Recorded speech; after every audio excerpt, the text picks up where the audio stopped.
Spa நெக்கில் வந்து எப்படி நம்ம இது வைக்கிறது அப்படின்னு நிறைய பேருக்கு ஒரு கன்ஃபியூஷன் இருந்தது. என் ஸ்டூடெண்ட்ஸ் கூட கேட்டாங்க. இதை எப்படி வச்சு பார்த்தாலும் கொஞ்சம் கச்ச கச்சான்னு வரும் இல்லையா? அப்போ நீங்கள் என்ன பண்ணணும் அப்படின்னா, இந்த பாயிண்ட் இருக்கா, இப்படி பண்ணுங்கள். அப்படியே இப்படி திருப்புங்க. புரியுதா? இங்கே வரைக்கும் தான் இது வரப்போகுது. இது வரைக்கும் வரும், உங்களுக்கு தெரியும். ஸோ இது வரைக்கும் வந்து இதை பெண்ட் பண்ணிவிட்டு இப்படி கொண்டு வந்துடுங்க. கொண்டு வந்துட்டு அந்த 1/4 இன்ச்சில் போடுவோம் இல்லையா,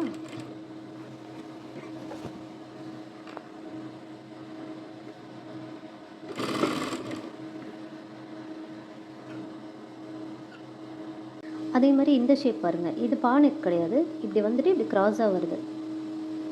இந்த நெக் பார்த்துருப்பீங்க. இதுக்கும் அதே மாதிரி தான். இப்படி மடித்து வேணுன்ற அளவு நீங்கள் இப்படி கொண்டு வந்துடுங்க. ஓகேங்களா? எல்லாத்துக்குமே இதே மடிக்கிற ப்ராசஸ் தான். இப்படி மடிச்சுக்கோங்க. இந்த பாயிண்டில் வச்சு இப்படி திருப்பிக்கோங்க. உங்களுக்கு எங்கே வேணுமோ நீங்கள் அப்படி திருப்பிக்கலாம். நீங்கள் பா நெக் வேணும்னா இப்படி வச்சுக்கலாம். இந்த நெக் வேணும்னா இப்படி வச்சுக்கலாம். நமக்கு தேவை அந்த பாயிண்ட் கரெக்டாக வரணும்.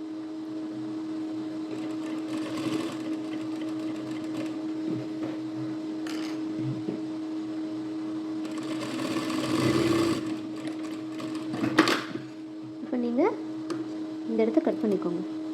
இதில் வந்து நிறைய கட்டிங் போடணுன்னு அவசியம் இல்லை. இந்த பாயிண்ட்டு இந்த மாதிரி கட்டிங் போட்டால் போதும். அதுக்கப்புறம் இப்படி வந்து நிற்கும். கரெக்டாக ஹெம்மிங் பண்ணிவிடுங்க.